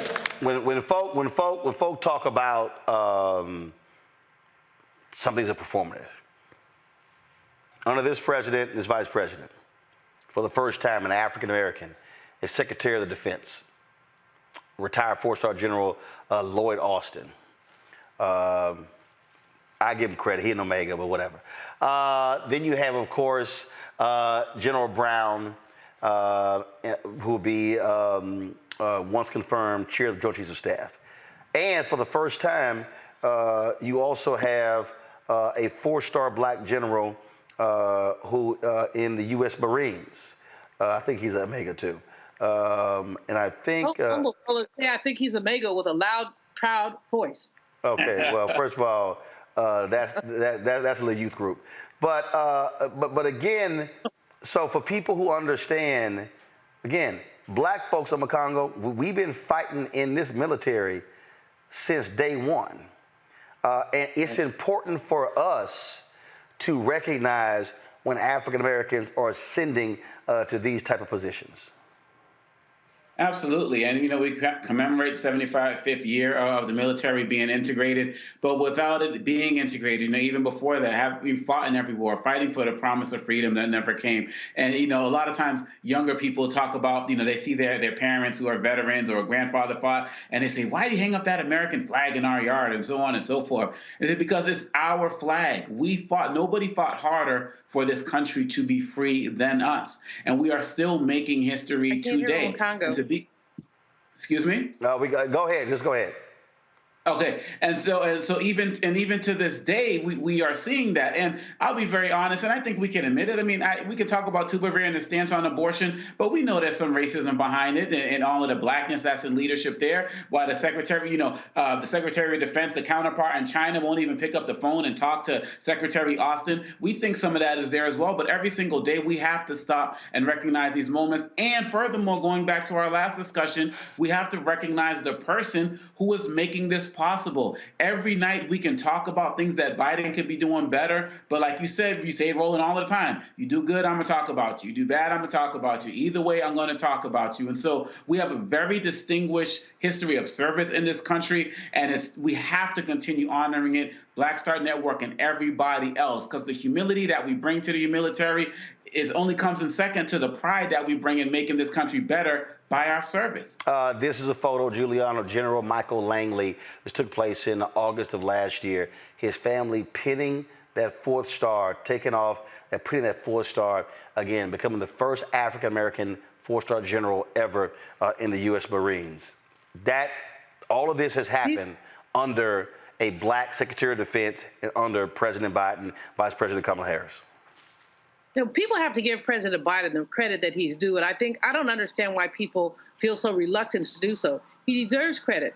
These are victories. I mean, there are undeniable victories. I'm an anti-militarist, quite frankly, but I still stand up and applaud these victories. This is such an oscillating moment in history for Black people. On one hand, we have this enormous, this pride, these brothers and sisters who are ascending into these military positions that they could not have gotten 50 years ago, 100 years ago. I mean, the military just being integrated under President Truman. At the same time, this pride has sparked a backlash that you've written about, that others have written about, with these hateful people who see this progress and so resent this progress that they take over the Capitol, that they go against affirmative action, that they basically want to put us down. The Congressional Black Caucus's press conference last week, when they talked about I forgot what they called it, but it was race and democracy. I don't know. Anyway, they talked about the attack on Black people, the systematic attack. So we must be doing something right if they feel like they have to double down and attack because, frankly, as General Howard said when he wrote about Howard University, tell them we are rising. No matter what they do, tell them we are rising, and that's the praise story. We're rising. Indeed. All right, folks, hold tight 1 second. I'll be right back. Final break. Be right back on Roland Martin Unfiltered on the Black Star Network.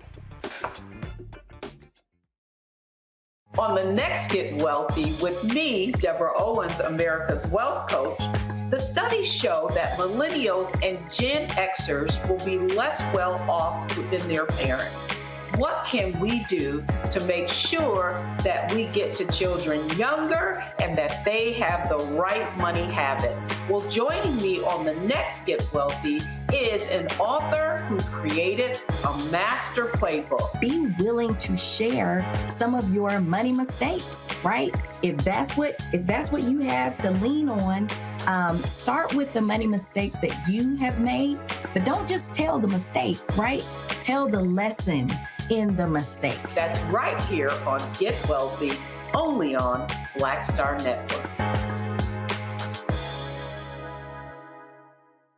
Next on the Black Table with me, Greg Carr, we welcome the Black Star Network's very own Roland Martin, who joins us to talk about his new book, White Fear: How the Browning of America is Making White Folks Lose Their Minds.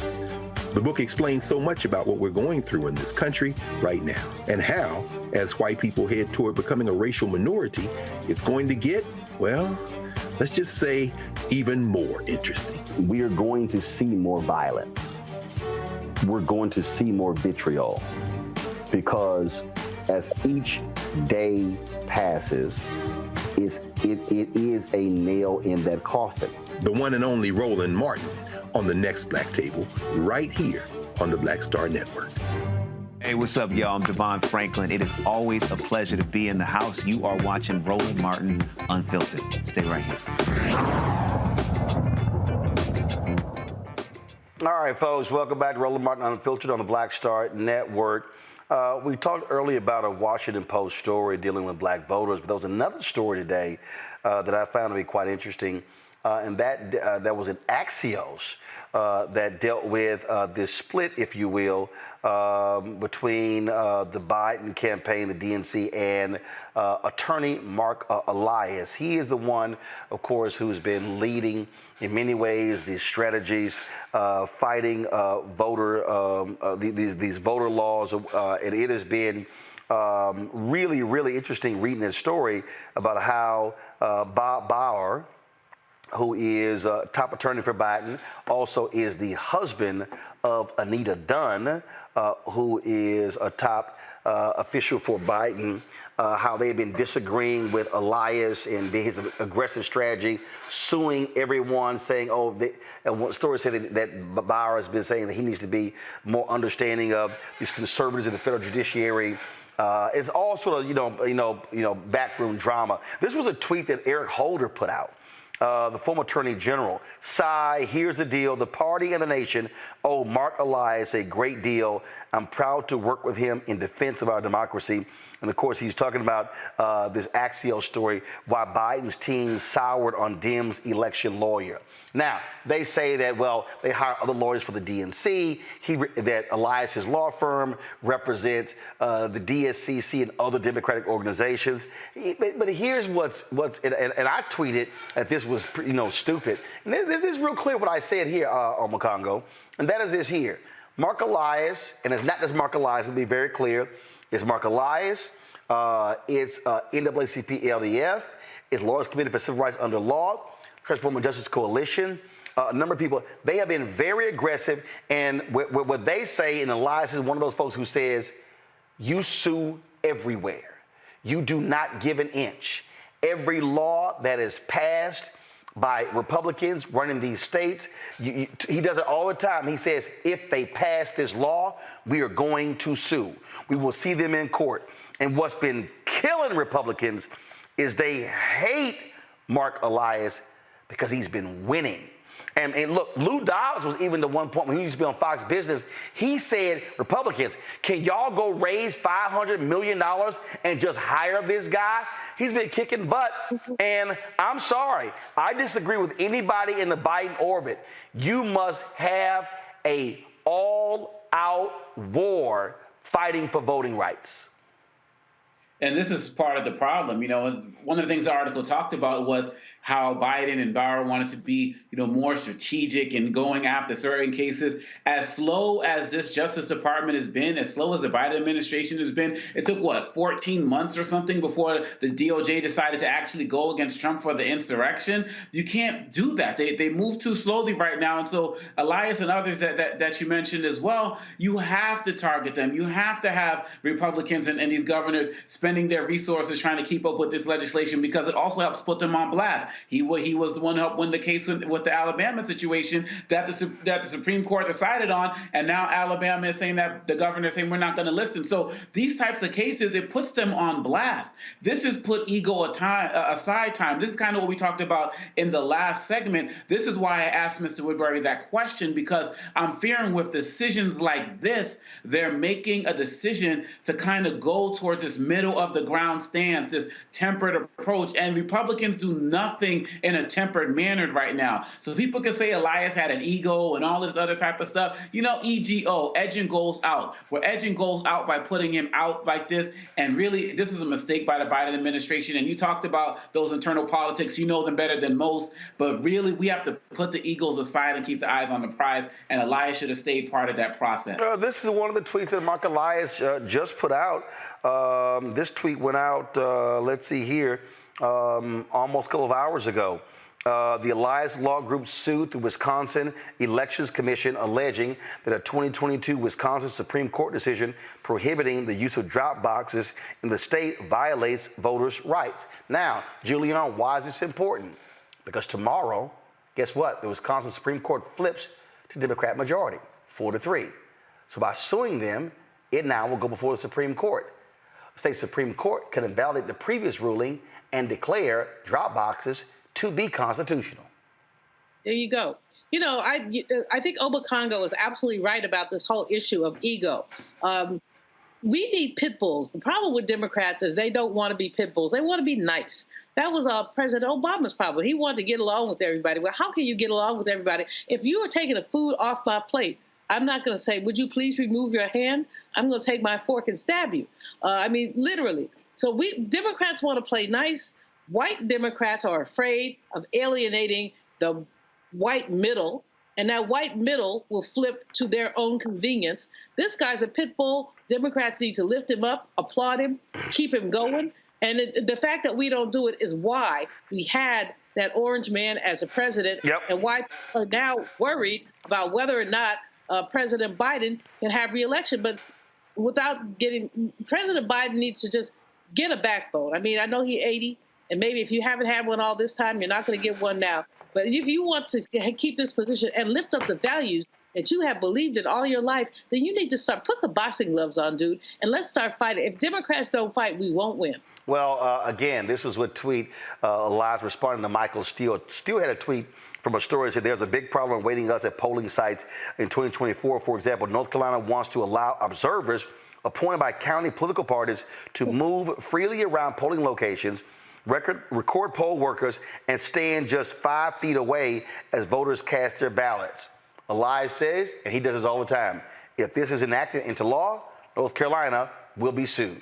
You're absolutely right, Julian. Pit bulls are needed, and so sometimes you got to ruffle feathers. And you know what? Everything can't be done quiet.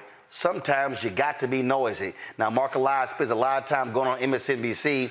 We've been trying to get him on the show. So, Mark, come on over to Roland Martin Unfiltered. Trust me, don't only talk to MSNBC, come talk to us as well. You represent Black Voters Matters and a lot of other groups, and so come holler at Black folks as well, because we think what you're doing is right, but it's also important for our audience to hear directly from you.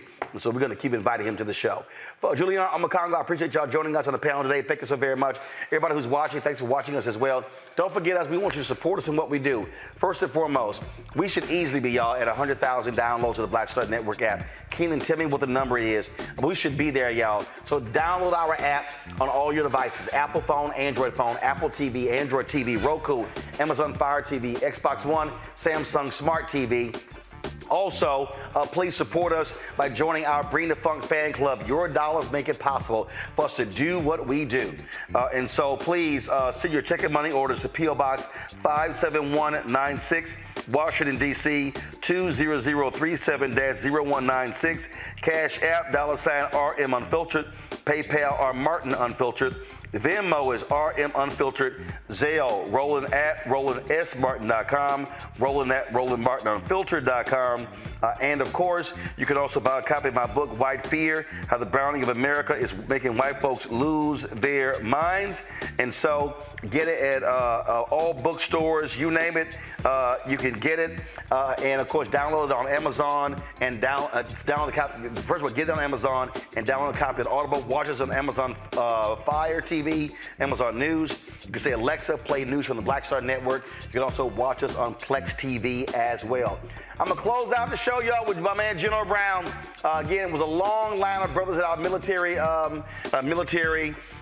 breakfast on Saturday morning. And so he could not take photos with everybody, but he wanted to be sure that he give a fist bump to all those military brothers who attended the luncheon. And so we're just going to close the show out with that, showing that brother some love. 06, I'll see y'all tomorrow. Holla! All right, let's see here.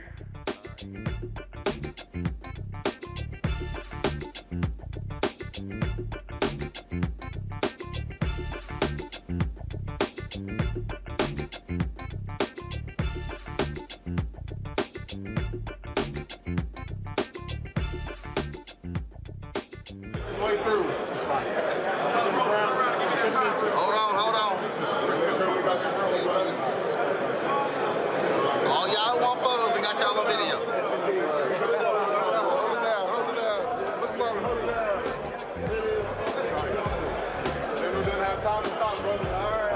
Just shoot videos. Shoot videos. Guys, shoot videos. Shoot videos, guys. Y'all should be shooting videos. Shoot videos. I'm trying to tell y'all. Shoot a video. Shoot a video. Shoot a video. Y'all should be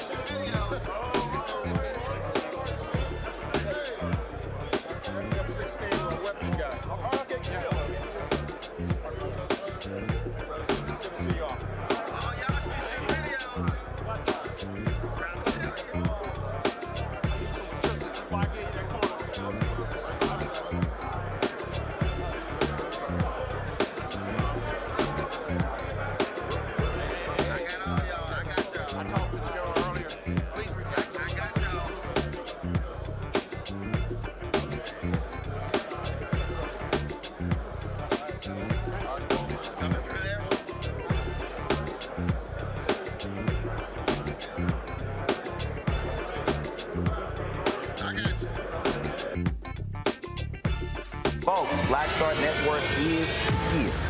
Hold no punches. I'm real revolutionary right now. Support this man, Black Media. He makes sure that our stories are told. Thank you for being the voice of Black America, Roland. Stay black. I love y'all. All momentum we have now, we have to keep this going. The video looks phenomenal. See, this difference between Black Star Network and Black-owned media and something like CNN. You can't be Black-owned media and be scared. It's time to be smart. Bring your eyeballs home.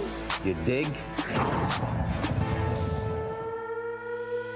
Pull up a chair, take your seat at the Black Table with me, Dr. Greg Carr, here on the Black Star Network. Every week, we'll take a deeper dive into the world we're living in. Join the conversation only on the Black Star Network. Hi, I'm Dr. Jackie Hood Martin, and I have a question for you. Ever feel as if your life is teetering and the weight and pressure of the world is consistently on your shoulders? Well, let me tell you, living a balanced life isn't easy. Join me each Tuesday on Black Star Network for A Balanced Life with Dr. Jackie. We're all impacted by the culture, whether we know it or not. From politics to music and entertainment, it's a huge part of our lives, and we're going to talk about it every day right here on The Culture with me, Faraji Muhammad, only on the Black Star Network. I'm Deborah Owens, America's Wealth Coach, and my new show, Get Wealthy, focuses on the things that your financial advisor and bank isn't telling you, but you absolutely need to know. So watch Get Wealthy on the Black Star Network.